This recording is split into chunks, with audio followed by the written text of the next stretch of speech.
Is it worth playing Smite 2 in 2025?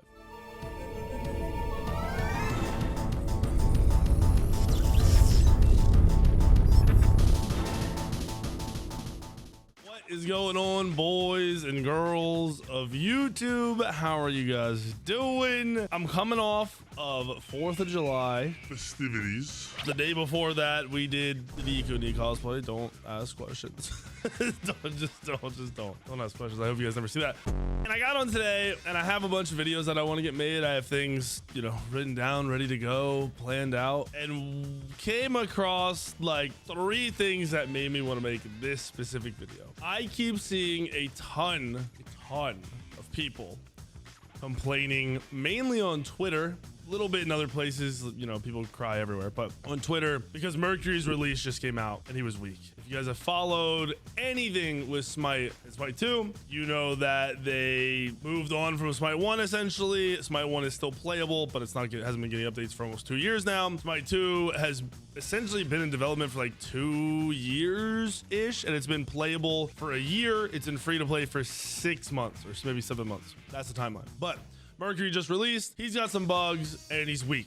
We've had most of the gods that have been re-released or even new gods come out be pretty strong on their release. So it created this big, odd to me, big backlash over a god. And it delved deeper into people complaining about the game and how Smite 1 is better. Smite 2 is just Smite 1 with a worse map, all kinds of stuff. This isn't targeted towards any one person. That, what I just said specifically, was something that El Leon had tweeted. It was deeper than that. That's just surface level.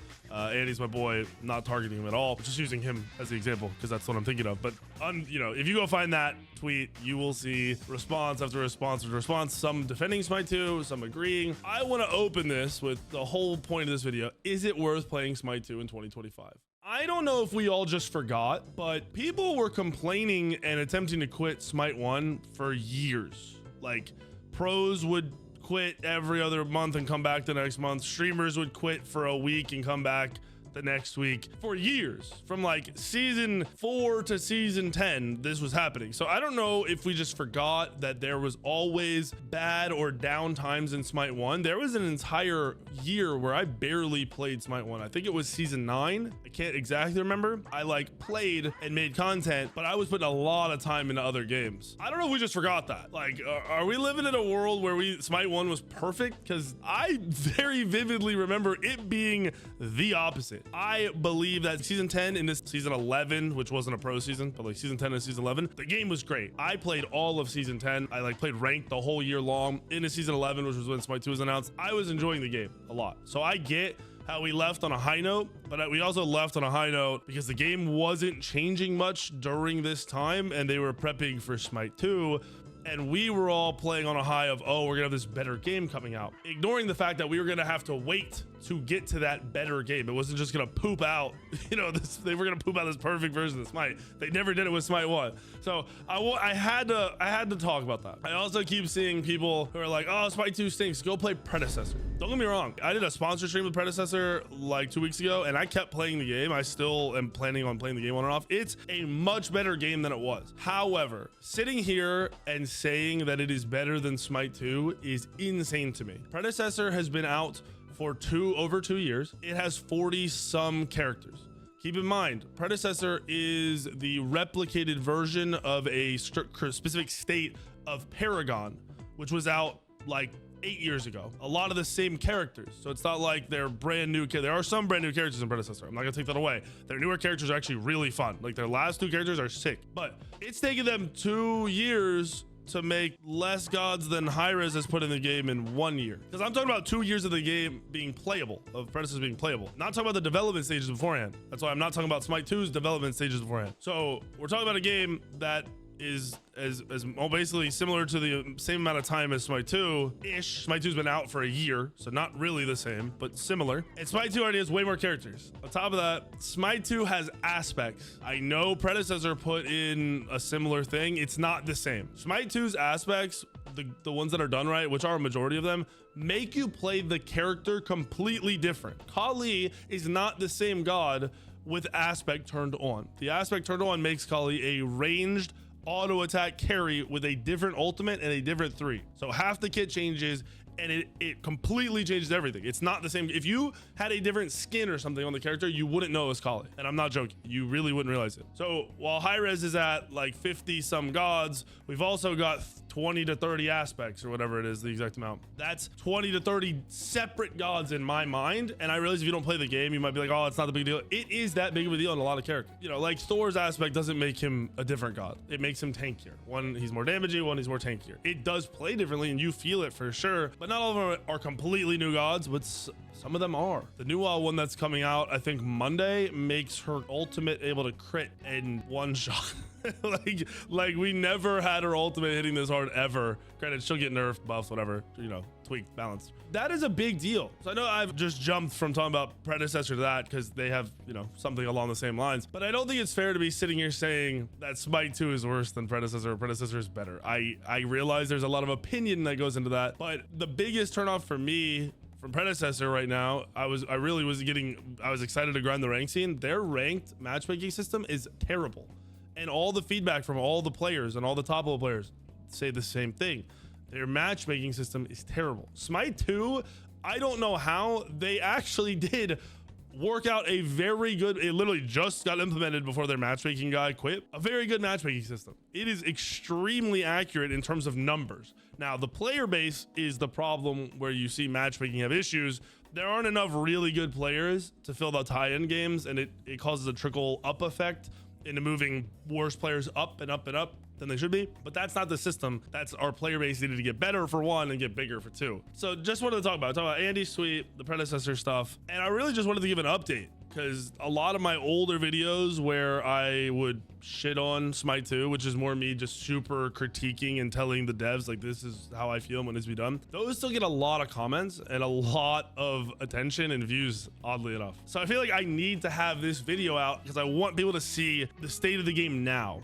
We are so much further along than I think anyone thought they would be when the game launched. It was as terrible as it was. Smite 2 came out and it was bad. The first 6 months were very bad, unplayable bad from my perspective. Then January was a massive turning point. There was a bunch of acknowledgement that went on, a huge shift within the development, and literally that day that they announced, you know, hey, we're making a difference, they literally dropped a patch that made a huge difference. It changed the feel of the game completely. And from there to now, 7 months later, to me, the game feels great. There's good and bad. I'm not gonna sit here and say the game is perfect. It's definitely not. So I want to talk about some pros and then we'll talk about some cons. All right. We talked about aspects a bit. Aspects make you experience gods in an entire new way, right? A completely different way than you ever would have thought of a lot of the time in Smite 1. It's a whole new learning experience. It's fun. For me, I realize a lot of people are scared or they don't like change or they don't want to go through the process of learning, but like that's the fun of the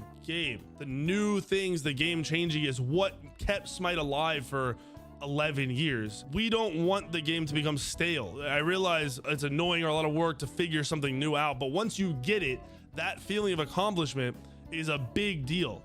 And when we, you know, Smite 1 had 120, 130 gods, I played the game a lot. There are people that play way more than me. In Smite 2 play way more than me. Once those people play all these characters and get a feel for them, it gets boring quickly. Trust me, it does. It sounds dumb. Like there's a lot of variety, but people want to have to push their limits. They want to learn new stuff. Aspects has done that.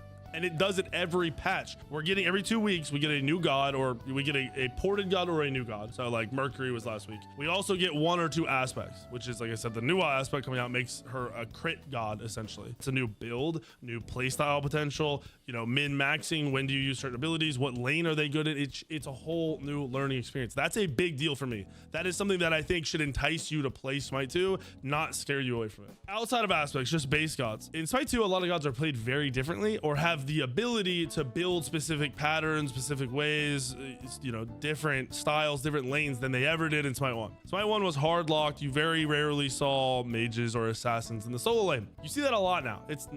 I really don't believe it's the best, but you see it a lot. and people enjoy it. You see, like, Neith has 2 builds. Neith has a mage build and an auto attack build. Both are viable. That was never a thing in Smite 1.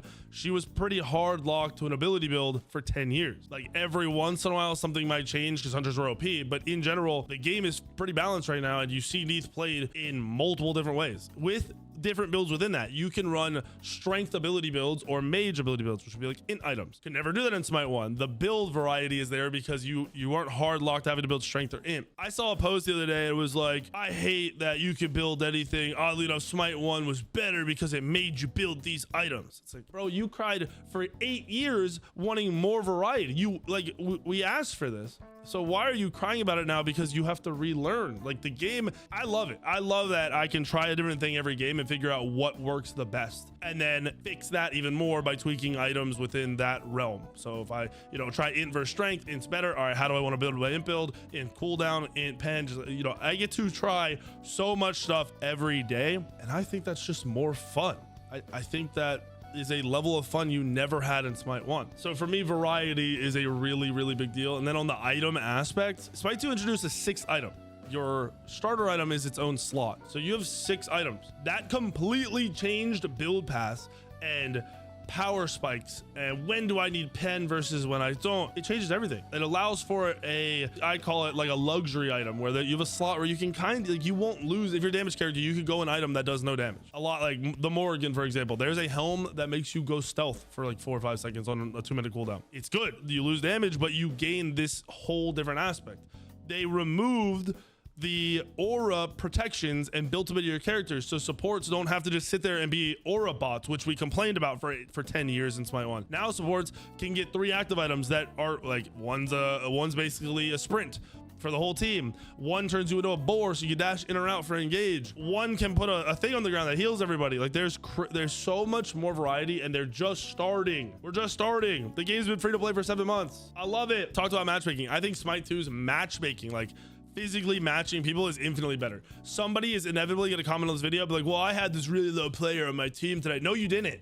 You had that player in a party with a higher rated player. When you party queue, it pulls you up to the higher rating, as it should. It should not pull high level players down to lower rated game. You should not be queuing with your friend who stinks at the game. That's what casuals are for. Like, matchmaking competitive is meant to be competitive. You can't have competitive games if you're going out of your way to make them less competitive. That's not the system's fault. That's on you. I like where the matchmaking is at. I don't like where the people that play matchmaking are at. A lot of them are bad. Someone's gonna say it's so toxic. Every game is toxic. Sports are toxic. They've been toxic since the beginning of time.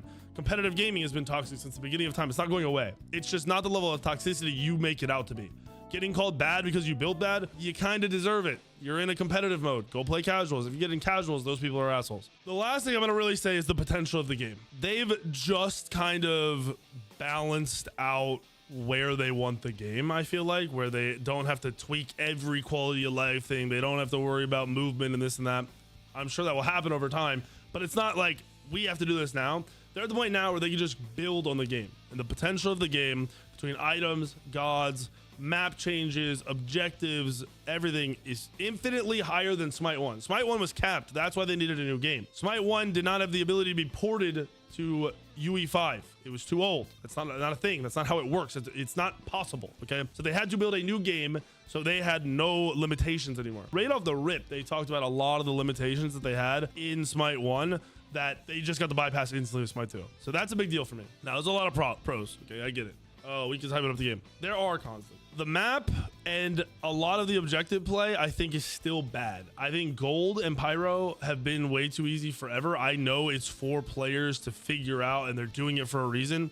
But like, Fire Giant feels really balanced now. The other objectives don't. That's a simple change, but I feel like they're pretty hard locked on them being easier. So the cons for me are the objective play is a little weaker than Smite 1 was as of right now. I think Fire's the same, but the other objectives are not the same. A big con is rebalancing when they pull gods over, like Mercury. Sometimes they're going to pull gods over, and they're going to not work with the way the Smite 2 is set up with the higher protections, the more HP, that stuff, and they're gonna need to be balanced. That's gonna be a waiting game, so that could be a con. Your favorite god could come out and he could be weak because it's not the exact same as Smite 1. Is that the worst con in the world to have to wait another week, 2-3 weeks to get your god balanced? It's really not that big a deal, but I get the annoyance and I understand how that could be something that could deter you from swapping, you know, if you're waiting for your character to come out. The player base needs to grow. It's a massive one. Our player base is not as small as people want to make it out to be. The console base is huge. I think the console base is somewhere between 60 and 80% of the player base right now. So at any given moment, I think Smite 2 on Steam has like 5 to 6K, like let's say 6K, I'll be, you know, higher end. We don't have epic numbers. Epic numbers are somewhere between 2 and 3K. So you're talking like 9K on total PC, right? Console is somewhere between 60 and 80%. I'm gonna say it's probably closer to 60. It spiked when they dropped on the Xbox Game Pass. It spiked big from what they were making it seem. So I'm gonna guess we're sitting somewhere between 20, 40, 50K concurrent players with console. That's a lot of players. It's not the biggest game in the world. The game was never the biggest game in the world. The game will never be the biggest game in the world. If you only play games because of the size of them, I don't know what to tell you, because I play video games for fun, and I don't like, if the game is fun, none of it matters. Nothing else matters. We're thinking too far along, and I'm a content creator. If you're just a true enjoyer of video games and you use it as a hobby or something to do to you know,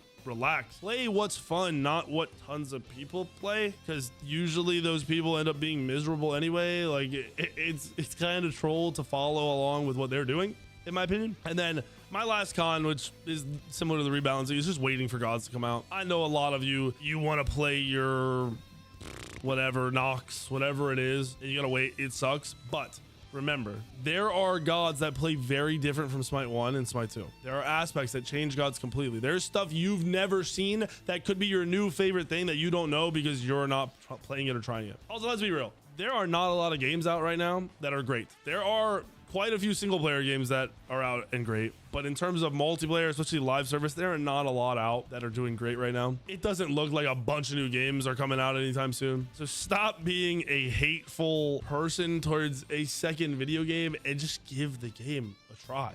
It's that point in time to try the game, see what it feels like. I guarantee you, if you haven't played since January of this year, so in the last 7 months you haven't played the game, it is not the same game. I promise you, it's not. I could not stand the game before then, and I enjoy playing the game all the time now. I enjoy recording videos during the day, which is off stream. I enjoy playing on stream. The other night I was up till like 2 a.m. playing on stream. I think the game is way better than Smite 1 ever was. Truly, honestly, I think it's better than Smite 1. Then Iris doesn't pay me, bro. I can't even get a skin in this game, and this is how I feel about the game, because it's just the way I feel about the game. It's not necessarily the way I feel about the management and you know, the people that make decisions all the time, but the game is great and you should definitely play it, no doubt about it. If you like the video, hit the like button, make sure you subscribed. I will be pumping out content every day. If there's anything you guys need, you guys try Smite 2 and you're like, yo, you know, it would be easier if I knew this information, or if this was readily available, or whatever, you know, whatever it is you need, drop it in the comments, and hopefully it's something I can make a video on and help you all out.